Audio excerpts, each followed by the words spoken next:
হয় প্রত্যেকটা পূজা মন্দিরে কিন্তু আমাদের লাউড স্পিকার থাকে, লাউড স্পিকার গুলো বন্ধ থাকে। কিন্তু যেটা আমার এক সনাতনী ভাই বললেন যে আমার পূজা তো লগ্ন দিয়ে হয়, একটা সার্টেন টাইমে আমার পূজা হয়। আমার পূজা পুরোহিত যখন পূজাটা করে তখন সে ঘন্টা বাজায়, ঘন্টার সাথে আমাকে ঢাকও বাজাতে হবে, তার সাথে উলুধ্বনি হবে। এইটা তো আজান যেমন দেয়, কারো ধর্মীয় বিধান সে পালন করে, আমিও আমার ধর্মীয় বিধান পালন করি। এই দুইটার সাথে সংঘর্ষ হওয়ার কোনো সম্ভাবনা নাই যতক্ষণ পর্যন্ত আমরা বিষয়টাকে ক্লিয়ার করে দিব যে উনি ওনার ধর্মীয় বিধিবিধান পালন করছে, ওনারা ওনার ধর্মীয় বিধিবিধান পালন করছে। কিন্তু যখনই এইভাবে করে আপনার একটার উপরে আরেকটা চাপিয়ে দেওয়া হয় তখনই সমস্যা। তবে হ্যাঁ, লাউড স্পিকার বাজানো, গান বাজানো এগুলো তো আমরা সবসময় বন্ধই রাখি, আজান দিলে বন্ধ হয়ে যায়। আরেকটা যেটা আপনাদের বলা হচ্ছে যে আপনাদের তরফ থেকে যে আমাদের যে বিজয় আপনাদের দশমীটা বলা হয় দুর্গা তার পিতার বাড়িতে আসে, মেয়ে হিসাবে মা দুর্গাকে ট্রিট করা হয়।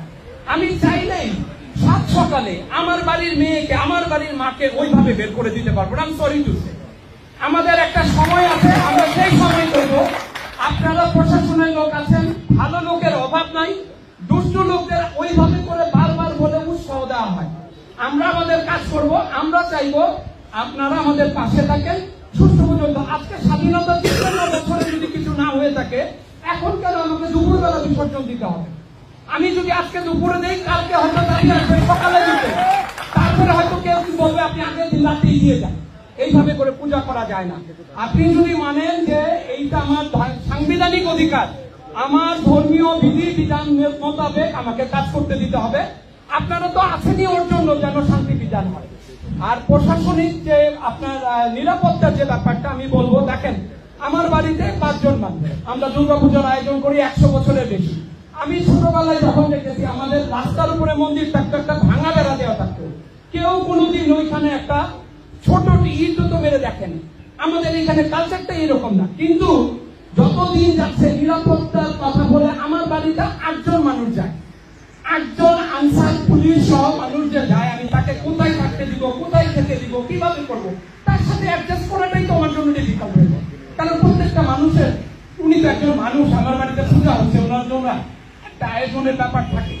এই জিনিসগুলো আপনারা একটু বাস্তব চিত্র চিন্তা করে ব্যবস্থা করবেন। নিরাপত্তার জন্য যদি আপনারা সচেষ্ট হন, সেনাবাহিনী আছে। আমার মনে হয় একটা দুর্ঘটনার যদি আপনারা প্রকৃত বিচার করেন, তাহলে বাংলাদেশে এই দুষ্কৃতিকারীরা আর কোনোদিন কোনো মন্দিরে হাত দিতে পারবে না। কিন্তু আজ পর্যন্ত তো একটা বিচার আমরা আগের সরকার, তার আগের সরকার, কোন সরকারই দেখলাম না। এই জিনিসগুলো একটু সচেতন থাকবেন, তাহলে পরে আমাদের যে 1000 বছরের ঐতিহ্য, এই ঐতিহ্য ঠিক থাকবে। আমাদের এগুলো বেশিরভাগ হয় রাজনীতিক, এবং আপনারা যদি সচেষ্ট থাকেন, আমরা যদি সচেষ্ট থাকি, এই ধরনের দুর্ঘটনা মোকাবেলা করার জন্য আমরাই যথেষ্ট। আমাদের প্রত্যেকটা সংগঠনই এই বছর আমরা কিন্তু অত্যন্ত সচেতন থাকবো, এবং যে কোনো লোক দুর্ঘটনা ঘটাইতে আসলে সে কিন্তু এইবার অন্তত কাজ পাবে না, কারণ আমাদের দেওয়ালে পিঠ থেকে গেছে। ধন্যবাদ সবাইকে। আমি এই জিনিসটা একটু ক্লিয়ার করি, সেটা যে প্রতি বছরই তো একটা আছে যে মাইগ্রেটের আগে শেষ করা যায়। এটা এইরকম একটা ধর্ম মন্ত্রণালয় থেকে একটা চিঠি আসে। তো আমি যে ধর্ম মন্ত্রণালয়ের বাইরে কথা বলতে পারি, আপনারা স্যার বলেন সমস্যাটা একটু তুলে সেটা বুঝাই নিতে পারবো না আপনি, তাই না? বিষয়টা এই জিনিসটা আপনাকে বুঝতে হবে। আমি ধর্ম মন্ত্রণালয়ের প্রেসক্রিপশনই তো আমি করে শোনাবো, তাই না? এই জন্য বলা হয় যে এটা আপনাদের নিরাপত্তার খাতিরে, যাতে মাইগ্রেটের পরে যেহেতু অন্ধকার থাকে, নিয়ে যাওয়ার সময় হয়তো রাস্তার মাঝখানে কোনো কিছু ঘটে গেল, এটা এই বিষয়ের জন্য বলা হয় সাধারণত। কারণ এটা ব্যাপারে যারা আমরা এই দায়িত্বশীল পদে রয়েছি, তারা সবাই খুব চিন্তিত থাকে, খুবই চিন্তিত থাকি। আপনাকে যে একটা সময় করতাম তা না, আমি বলা হয়েছে যে মাইগ্রেটের আগে শেষ করলে এটা মানে যেহেতু ধর্ম মন্ত্রণালয় থেকে আছে, এটা সবার নিরাপত্তার কাছে। আর যে জিনিসটা বললেন যে এখানে যদি কোনো রকমের, আমি এখানে আসছি, গত সরকারের নিয়ম আমি জানি না, গত সরকারের পার্ট ওই রকম ভাবে আমরা এলাম। কিন্তু এখন আমি যে দায়িত্বশীল আছি, আমার এসপি স্যার আছেন, ডিআইজি স্যার আছেন, ওসি সাহেব আছেন, আমাদের ফোর্স আছে, কোন রকমের যদি কেউ কোন রকমের, এটা আমি গ্যারান্টিতে বলে যাচ্ছি, এরকম করার চেষ্টা করে, তখন আপনারা আমার চোখের সামনে বিচার দেখে যাবেন।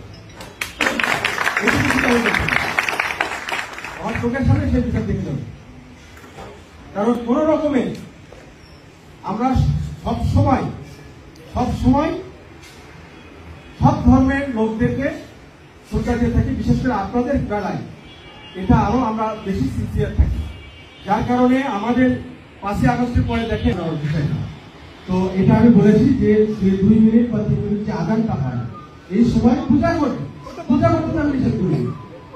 হ্যাঁ, পূজা করতে নিষেধ করি। আমি শুধু বলেছি যে ঢাক ঢোলটা